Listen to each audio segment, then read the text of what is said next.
Hello everyone, I'm Dr. Holmes and welcome to video 2 of the ADD ADHD video series. Today's lecture, or very short video, is going to be all about balance and how balance can actually help.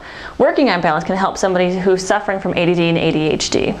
Now, balance is really important because it works different areas of the brain. First of all, a lot of kids who come into my office, even adults, are suffering from poor balance.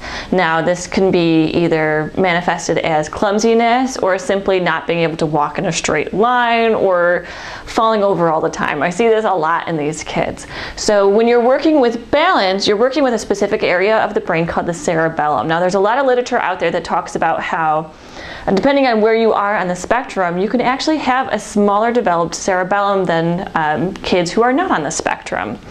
Now, cerebellum is very important because what it does is it'll actually feed into different parts of the brain. Specifically, it'll actually feed into an area called the frontal lobe. Now, if you watched last week's video, you'll have learned that the frontal lobe is really important when it comes to controlling our impulses, helping out with our behavior, helping us make good choices, suppressing impulses, and basically it really helps us focus, which is what these kids are having a hard time doing.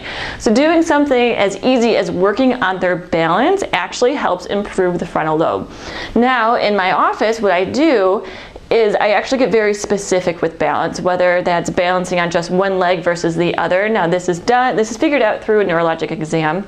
And then with being super specific, we can be specific on which hemisphere we're working on for these kids. Now, when you're really, really specific, you see really great results. However, for those of you at home who want to get a jump start on this, just working in overall balance is going to greatly improve your child's ability to focus. Now, it won't be as great as being able to be specific, but you want to start somewhere, and working on simple balance exercises is a great technique. If you want more information, you can visit my website at www.drbrianneholmes.com.